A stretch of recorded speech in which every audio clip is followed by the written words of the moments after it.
L'histoire du fils prodigue, comme on a l'habitude de dire, que nous connaissons beaucoup, que chacun d'entre nous sûrement a déjà entendu. Et c'est un fils qui a grandi.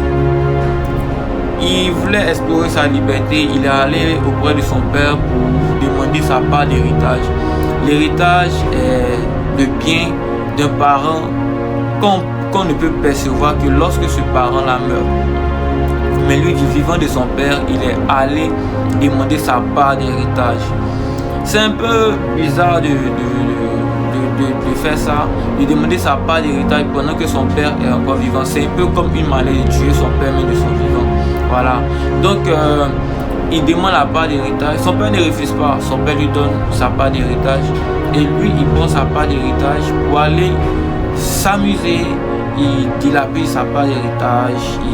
Il s'amuse bien, ça finit. Et comme c'est fini maintenant, il est tombé dans une période où c'était la famine.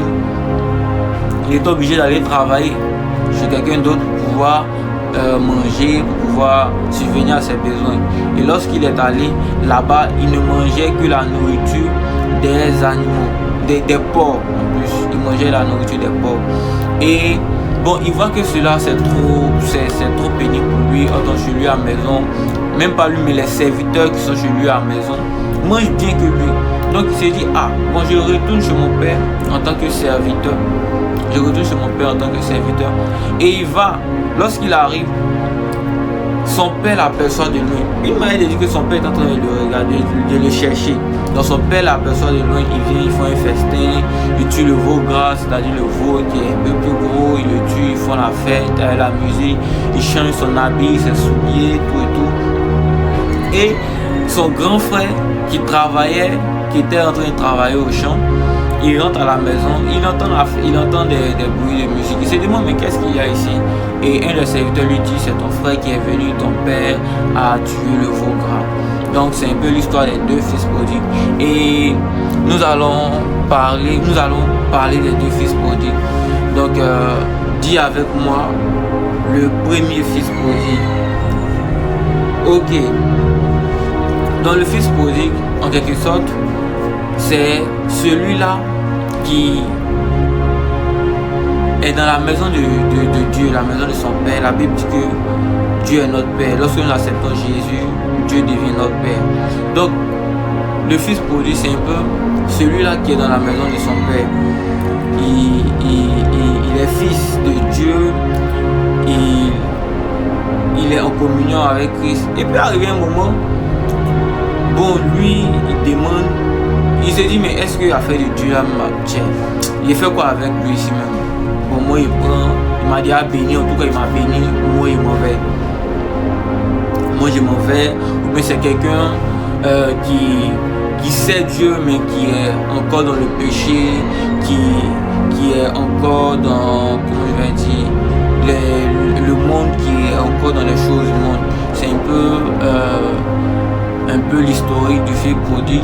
C'est-à-dire c'est une personne qui est encore dans le monde, quoi, qui a des passions, l'impudicité, les désirs de l'argent, les plaisirs du monde. C'est une personne qui est encore dans ces choses-là.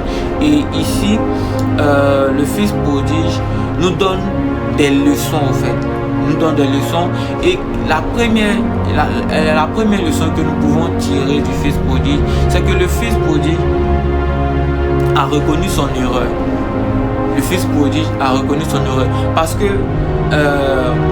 le plus grand problème des chrétiens, c'est de reconnaître leur erreur.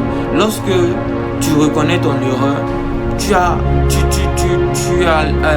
l'humilité pour venir vers ton Père.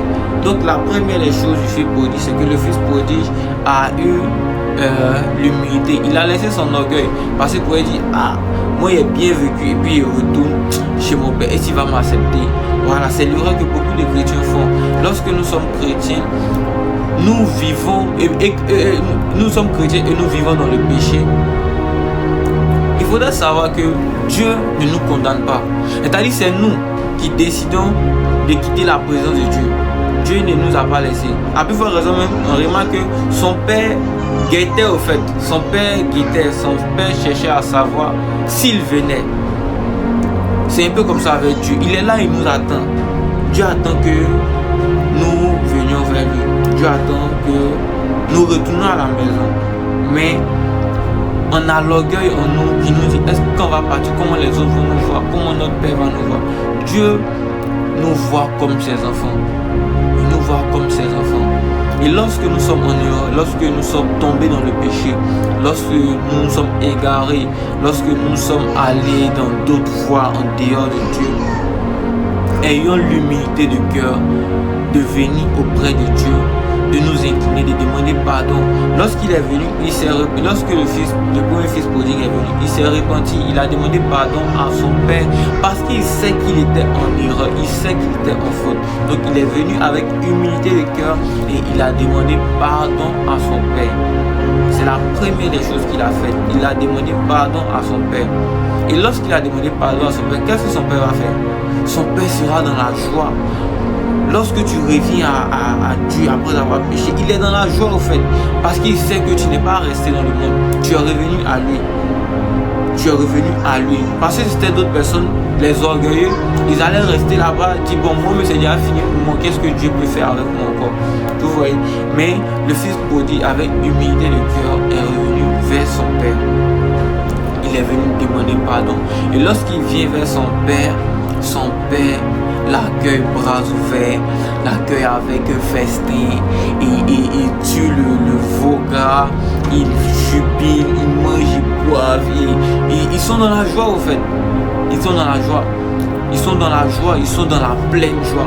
Alors lorsque tu es dans cette situation, tu sais que tu traverses une période où tu sais que tu t'es éloigné de la présence de Dieu. Parce que ce que le fils prodigue a fait, c'est qu'il est quitté dans la présence de son père. Et lorsque tu sais que tu as quitté la présence de ton père, sois humble, va avec un cœur d'humilité. Demande pardon, réponds-toi, demande pardon à ton père. Il est capable de te pardonner. Ça, c'est son point fort. Il va te pardonner. Alors tu demandes pardon avec un cœur sincère. Tu demandes pardon à ton père avec un cœur sincère. Lui, il est juste le bon de te pardonner. Il va te pardonner. Il va te pardonner. Voilà, ça c'est le premier fils prodigue, c'est-à-dire celui qui quitte la présence de son père. Il faudrait savoir, Dieu nous donne la grâce de revenir dans sa présence. Dieu nous apporte cette grâce-là, ce privilège d'être toujours dans sa présence. Ce qui fait que même quand on sort, même quand on s'écarte de sa voie, il nous donne la possibilité de revenir. Il nous donne la possibilité de revenir et de rester. Mais il ne faudrait pas que ça soit une habitude de sortir et de revenir. Il faudrait qu'on se discipline aussi à rester. Et ça, c'est l'œuvre de la grâce. Lorsque Jésus meurt à la croix, pourquoi Jésus meurt à la croix? On dit qu'il est mort pour le pardon de nos péchés, pour le rachat de nos péchés. Lorsque on dit j'ai racheté quelque chose, c'est-à-dire cette chose-là c'était dans les mains de quelqu'un d'autre. Il y avait quelqu'un d'autre qui avait payé ça. Mais moi, je viens racheter. On dit que Christ nous a rachetés par son sang. Il nous a rachetés. C'est-à-dire, on était vendus. Mais il vient nous prendre, il nous reprend et puis il fait de nous des fils de Dieu. Donc lorsque Christ vient en nous, lorsque Christ vient habiter en nous, il ne fait pas que, comment je vais dire, nous sauver, mais il nous redonne ce que nous avons perdu en Éden, la présence de Dieu que nous avons perdu en Éden. C'est cette présence-là que Christ vient nous donner. Christ vient nous donner la présence de Dieu. Et lorsque tu acceptes toi-même, de revenir avec un cœur humble devant Christ, il est fidèle de te pardonner. Il te pardonne. Ça, il n'y a pas de demi-mesure. Il te pardonne. Ça, c'est sa qualité. Il te pardonne. Donc soyons comme le fils prodigue qui est revenu vers son père pour demander pardon. Lui ne s'attendait pas à ce que son père l'accueille avec joie, tout. Il n'attendait pas ça. Lui, il venait juste pour revenir en tant que serviteur. Mais lorsqu'il est venu, son père l'a étonné. Son père l'a étonné. Et c'est la même chose avec Dieu. Lorsque nous sortons et que nous revenons, il nous accueille bras ouverts. Il nous accueille avec... C'est comme s'il nous attendait au fait. Il nous attendait. Notre Père nous attend. Il nous attend. Il est arrêté à la porte de notre cœur. Il nous attend. Il attend que nous revenions. puis on va jubiler avec lui. Oui, c'est un peu ça, l'œuvre de Dieu.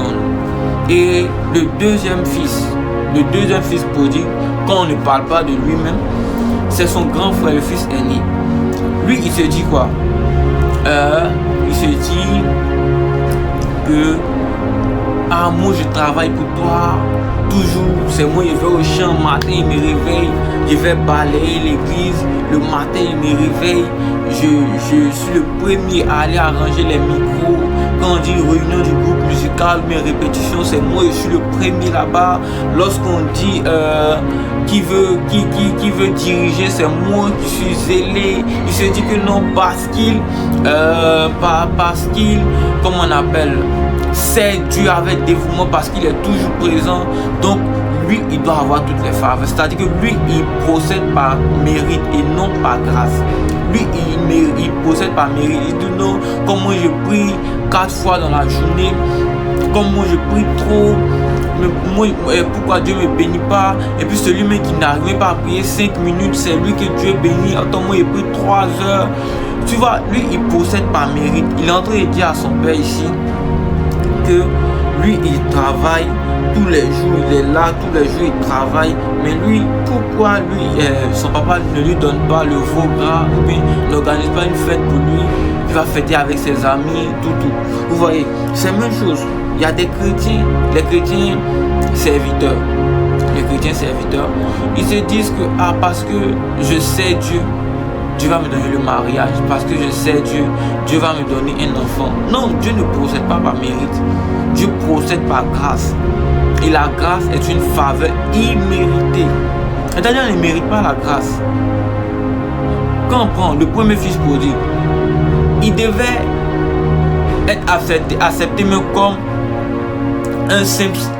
C'était pas obligé de l'accepter comme un serviteur, mais on l'a réaccepté comme fils.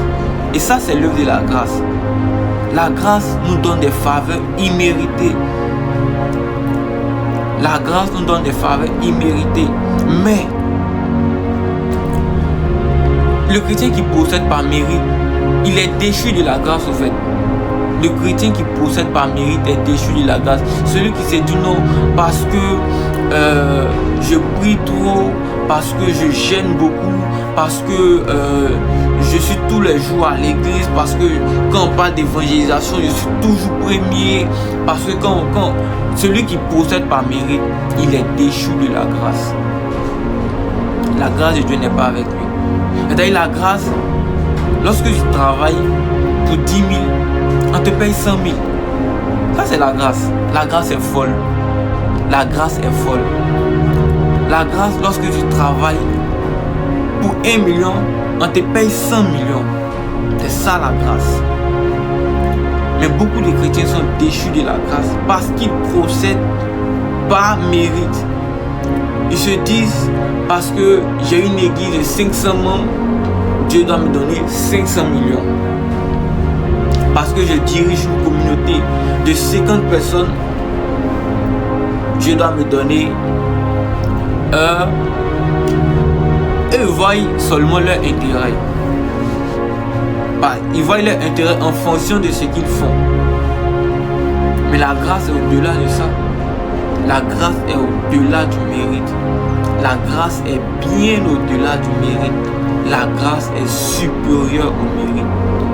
La grâce se fout du mérite. La grâce se fout de tes efforts. La grâce, elle se fout de tes efforts. Si ce n'était pas la grâce, Paul n'allait pas être celui qui a écrit la majorité des livres du Nouveau Testament. Paul, on le connaissait en tant qu'un persécuteur. Il persécutait les églises. Mais la grâce l'a localisé. Un pécheur, tu peux voir quelqu'un, il pêche comme depuis que tu es né, tu es venu le trouver, lui il est dans le péché. Et puis avant de mourir, il accepte Christ. Il peut aller au paradis, puis toi tu vas aller en enfer juste parce que toi tu vois le paradis comme un mérite. Non comme je suis pieux, non comme je suis saint, non comme je sais Dieu, j'irai au paradis. Non. Le paradis c'est une grâce que Dieu nous donne. C'est vrai, il y a des conditions à remplir, celui d'accepter Christ. Mais tu peux perdre le salut. parce que tu veux atteindre le salut par mérite. Le chrétien ne gagne pas le salut par mérite. Le travail, on ne le gagne pas par mérite. Moi, je connais des grands, des pasteurs qui aujourd'hui sont directeurs dans des sociétés mais qui sont en dehors de leur filière académique. Oui. Des gens qui étaient stagiaires, et aujourd'hui, dans la même entreprise des stagiaires, ils sont devenus directeurs. Oui, parce qu'ils ont compté sur la grâce. Parce qu'ils ont compté sur la grâce. Tu ne peux pas être un chrétien qui compte sur le mérite. Non. Dieu n'est pas dans le mérite. Il est en dehors du mérite. Dieu est carrément en dehors du mérite. Tu ne peux pas être un chrétien qui compte sur ses efforts. Non, tu ne peux pas être un chrétien comme ça. Un chrétien qui compte sur ses efforts. Non. Je suis déçu. Je suis désolé du moins. Je suis désolé. Tu ne peux pas être un chrétien qui compte sur ses efforts. Tu dois compter sur la grâce. Tu dois compter sur la grâce. Seulement que la grâce. Oui. Seulement que la grâce de Dieu. Le chrétien ne doit pas croire la chance. Le chrétien ne doit pas croire... comment je vais dire encore? Quel mot on peut utiliser comme la chance? En tout cas, le chrétien ne compte pas sur la chance ou bien sur le mérite, mais il compte sur la grâce. Il compte sur la grâce de Dieu. Alors, je prie pour quelqu'un qui s'attendait à cette parole. Que Dieu te donne sa grâce. Accepte la grâce de Dieu. Saisis la grâce de Dieu. Saisis la grâce de Dieu. La grâce de Dieu est en dehors du mérite. La grâce de Dieu est totalement en dehors du mérite. Saisis la grâce de Dieu et va de l'avant dans ta marche avec Dieu. Compte que sur la grâce. Ne compte pas sur tes efforts, ne compte pas sur tes temps de prière, sur tes temps de service dans la maison de Dieu. Il y a des gens qui font plus pire que toi et il y a des gens qui font plus que toi. Encore ils vont dire derrière village, il y a village. Derrière village, il y a village. Ce que tu penses que c'est toi qui es le maître de ça là. Il y a quelqu'un qui est plus dangereux que toi. Voilà. Donc le chrétien ne doit pas compter sur le mérite, mais sur la grâce. Donc c'est cette exhortation que Dieu a mis dans mon cœur pour une personne. Fais le choix de la grâce. Laisse le mérite, fais le choix de la grâce. Et tu verras que pour toi, Dieu ouvrira les églises des cieux. Soyez bénis et passez une bonne fin de semaine. Passez une bonne journée. Passez une journée agréable. Et que Dieu soit le rempart de chaque personne. Si tu t'attendais à Dieu dans le mariage, dans le travail, dans les études, dans ton loyer, dans la nourriture, je prie que Dieu, par sa grâce, déverse l'abondance. Je prie que Dieu, dans sa grâce, déverse la plénitude du Saint-Esprit. Déverse la plénitude du Saint-Esprit. Car c'est à cela que nous avons été appelés, à la plénitude du Saint-Esprit. Soyez pleinement bénis et bon week-end à tous. Shalom.